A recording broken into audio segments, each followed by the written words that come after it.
Welcome to Britannica Library. If you guys don't know, we used to be the old encyclopedia company, but for the last 20 years, we've moved everything online. And this is our new and updated website, so it's only around 2 weeks old. Now, we still keep the same editorial team that writes all of our content, but what we do now is differentiate it into 3 different reading levels, which is what we see in front of us. The junior, we tend to say, is a primary school reading level. Student is secondary school reading level, and adult is obviously for adults. Now, certain things that might appear on the adult site might not necessarily appear on the student and junior. Now, this might be because they're too higher reading level, or the topic might well be irrelevant for the student and junior sites. Now, we can use Britannica one of 2 ways. We can use it as a search engine straight from the off, or we can go into all the different home pages as well. So what I'll do, I'll start on the junior and then we'll just move up each reading level. So every home page has a few interactive features, but on the junior site, there is 2 unique ones that I will show. But just to start off with, on the home pages, we'll always have a few questions just to keep members of the library engaged. So whether they get a question right or wrong, just at the top, it will always ask them to read the article on it. And there will be 3 options for them to choose from, so 3 different questions. Now, as I just scroll through the homepage, there is a few features. So we do have an article browse. So this is where we can pinpoint different subjects information, so we can really deep dive into the certain subject we're looking at. Images and videos are all the images and videos that are relevant to that subject that you're looking at. And biographies I'll come back to just at the end. Now, the 2 unique features that we do have on the junior site is Animal Kingdom, which sits just here, which is where we can explore animals by group and by habitat. And then just below that, we also have Geography Explorer, which I won't just click into at the moment, but it is a really fun game for younger members of the library to play. World Atlas and Compare the Countries do appear across all 3 reading levels. It's just the further up you go, the more information you're going to get from them. Now, as we are in the junior site, I will take you into the Animal Kingdom, as it is one of our unique features. You know, in primary schools, a lot of the time, you do have to do projects on certain habitats. Now, if the school have given the students choice and they come into the library and they go, oh, you know, what one do I want to choose? And I decide I might want to do oceans, for example. So once I click into oceans on the Animal Kingdom, what it will do, it will give me a really simple definition of what an animal is, and then also what sort of animals might live there as well. Now, just below, you'll see it says read more about oceans. Now, the reason oceans is blue and highlighted is because it's just a hyperlink. So once we click into that, it will just take us into the article for oceans.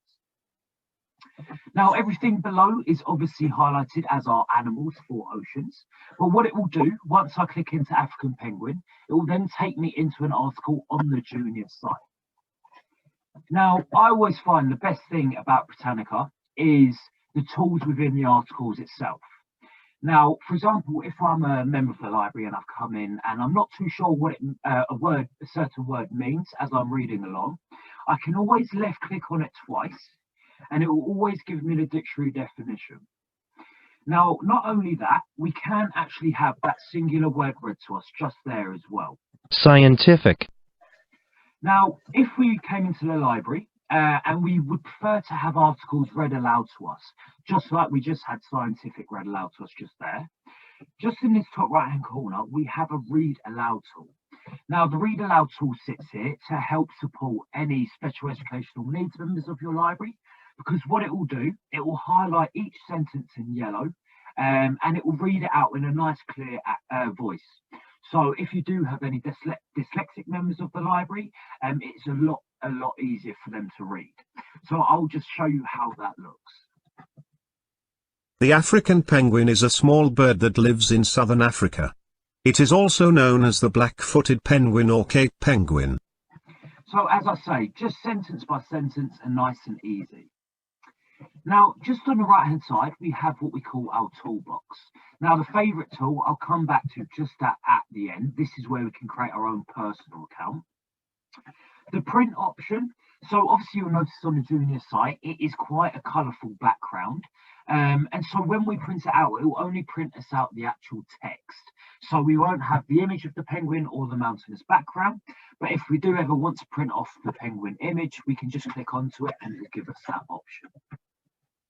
We also have the ability to send all of our articles via email as well. So yet again, if any members of the library were in the house and wanted to send it back to themselves to have a look at home, they absolutely can do.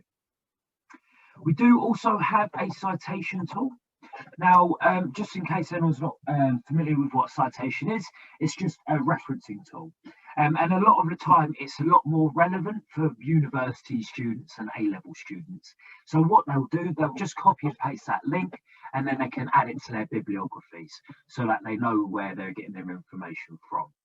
But it's also fantastic. So if you do ever have any younger members of the library go, you know, what's a citation? You can always explain to them.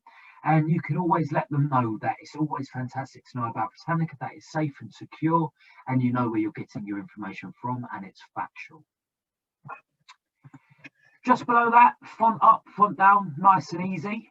But just below that one, we do have the translate tool. Now, we do have the ability to translate all of our content in over 90 different languages. So there is a real broad variety for everyone to choose. Now, we always find that the translate tool is actually fantastic for things like parental engagement.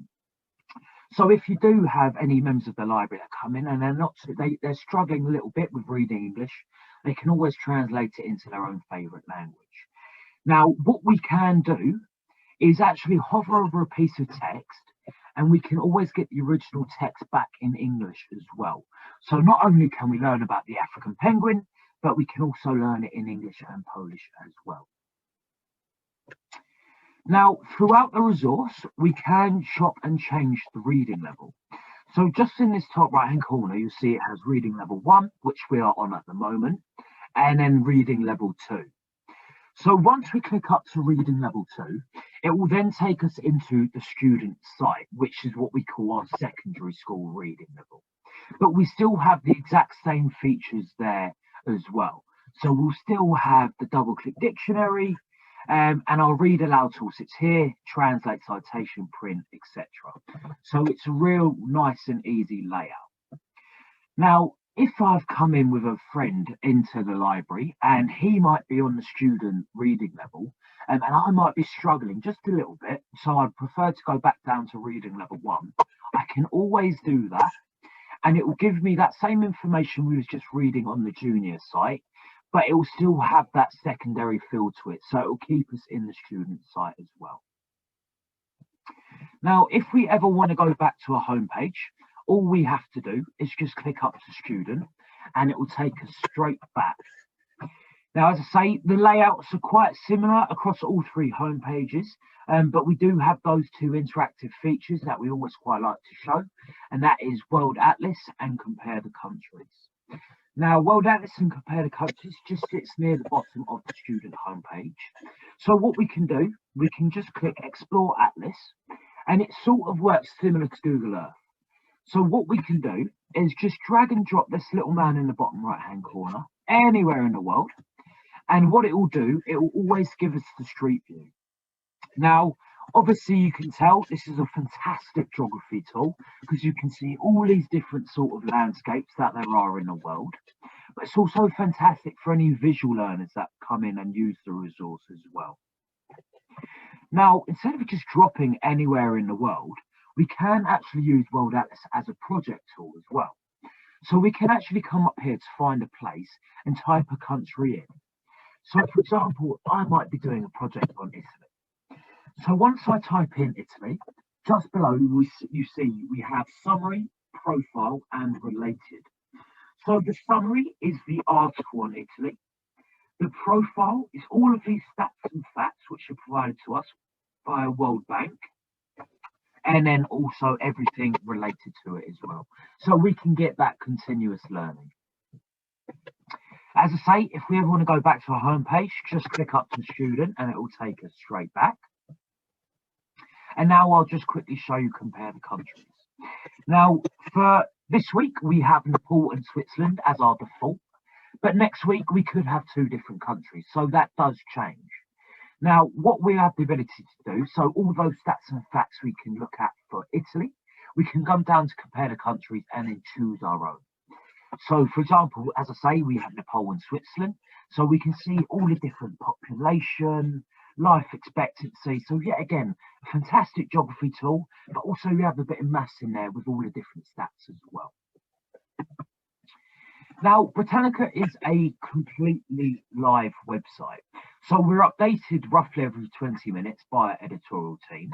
And there's a way you can actually see what we've added and edited.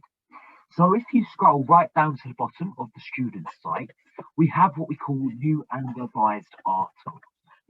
So for example, these 4 articles just here have all been edited. So that might mean that they're in current affairs, so we've added to them, or whatever it may be. But if there's an article there and it says new next to it, it means we literally didn't have the article in it beforehand, and our editorial team has had that content created.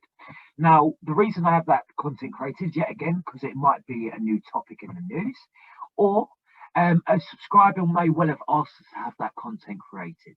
So if you are ever on Britannica and you think there should be something in here and it's not, you can always let us know and we can always feed that back to the editorial team. Just below, we do have the news of the day by the BBC News. And if we hop up one to the adult site, it's the BBC News and the New York Times as well. So we can get some fantastic comparisons as well. Now, obviously, originally, we went into an article via the Animal Kingdom on the junior site, but we can also do a search. So, for example, I might be in my GCSE year, and I'm learning about William Shakespeare. I can type William Shakespeare up here and press enter, and it will take us to our main content page. Now, you'll notice we are on reading level 2, and we've got 265 results, but we can click up to level 3 and have 472, or down on level 1 we'll only have 22. So it really is down to the members of the library to pinpoint what reading level they feel confident at. Now, just below the reading levels, we do have articles, images, videos, and more. Now, the reason articles, images, and videos sit on their own is because they are our citable tools. So just when I was showing you, we have the Harvard citation for that African penguin article. We have that for our images and videos as well. Now, all of our images and videos are completely copyright cleared for you guys to use. So if you are ever doing a Remembrance Day certain thing and you wanted to use a poster and stick it up around the library or use it to promote Britannica on your social medias, please feel free to do so. This is what they are there for. I strongly encourage it. And you'll notice just on the right hand side, we'll have that favourite tool again, print, email, citation, and we also have the ability to copy our links as well.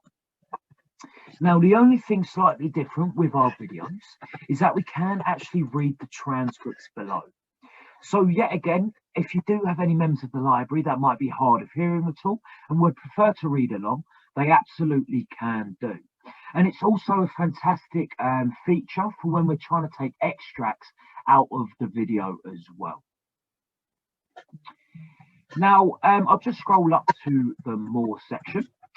So we subscribe to a company on your behalf called EBSCO, and what we do, we live stream all of their content straight into ours.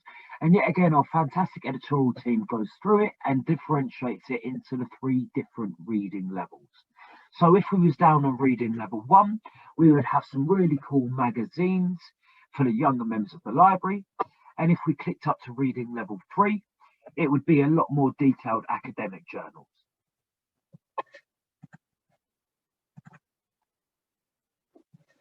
Next up, we have Web's Best Sites. Now, the Web's Best Sites is the only area, apart from when you click into the news, that you ever get taken out of Britannica. Now, all of these websites have been fact-checked and vetted by our editorial team, And so they're fantastic to have at the top of your page, because a lot of the time when you search for these sort of websites, you don't really find them until like the fifth and sixth page of Google. So it's very, very handy. And just below that, we do have primary sources and ebooks as well. Now, obviously, we are on William Shakespeare, and so we do have the complete works of him on here. And so especially at the moment, with everything going on, if certain students can't get their hands on a certain GCSE text, rest assured they will be on Britannica.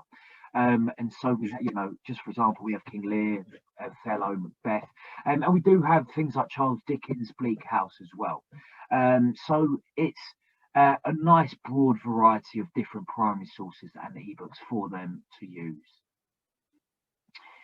Now, as I've been going through the main content, you would have, you might not have, but there is this gold star that I've been showing. Now, as we said previously, everyone would log in via their library card number. So they would go onto the library's website and then access it through there. And it will take them to the page that I started on with the 3 different reading levels. Now, once they click into the reading level that they would prefer, in the top right-hand corner, they will have this ability to sign in. Now, the sign in is just where they can create their own personal account within the library's account. So what will happen when I click sign in, it will say create an account just below. So once I press create an account, just stick a really simple username and password in there that you guys will remember, and then it will just say sign in. Now I'm just going to sign into my Office one, and I can show you how it looks. So the point of the personal section is we can go around favoriting all those different pieces of content, whether it's an image, a primary source, or an article. And it will end up into this My Content section. Now, all of my favorited articles and images and videos will all sit here. And you'll see just below, it will say Add to Resource Pack. So if I haven't actually created a resource pack, I can actually click Add to Resource Pack, and it will give me the ability to create a new one. And I can just stick a name in there and create it, and it will add it straight in. Now, if I do already have a resource pack, I can actually go and edit it. So all my different resource packs will sit here. Now, the fantastic thing about our resource packs is that we can actually add notes in it as well. So, for example, if I click into our climate change one, you'll notice just below our video, we actually have edit note. So our office has created this note saying teach this on Wednesday, or just below we have a read this and summarizing key points. So you can really choose what sort of note you would prefer to put in there. You know, I might be making a project with my friend, and so we've created our own personal account together, and we're giving each other tips on here, or whatever it may be, or a stop-off point. So, you know, I've reached this point, let me know what you think. Now, obviously in this pack, we've got 4 images, 4 videos, and 3 articles as well. But you'll notice we have actually uploaded a following document, which is an LDV worksheet. So any members of your library can actually upload their own content into Britannica. And how they do that is they just come up here to edit pack, and they just scroll right down to the bottom of the resource pack, and it will give them the ability to upload their own document just here. And we can take any of these different formats. Now, once I'm happy with my resource pack, I can just click save. And then what I can do is I can actually share it with a really simple URL. So every URL in Britannica is unique. So once I press copy link, I can just copy and paste that and share it with whoever it may be. And they'll be able to see my whole resource pack, and they'll be able to see all of my different notes as well. Or we could do it a different way, and we can share it via email as well. So really nice and easy to share it. Now what I'll do, I'll just quickly go up to the adult site as well. Now, as I say, the home pages have still got that slight feel to it. It's just a bit more detailed the further up we go. And we do actually have a new and revised article section on the adult site as well. Now, that is because, just as I was saying at the start, certain articles might appear in the adult site that might not necessarily appear in the student and junior. So you'll notice we've actually got 4 different articles here that would have been edited today. And as I say, we do have the news of the day by the New York Times just next to the BBC News. So thank you, everyone. That is Britannica. I hope it was useful. And if you guys do have any questions, please feel free to ask.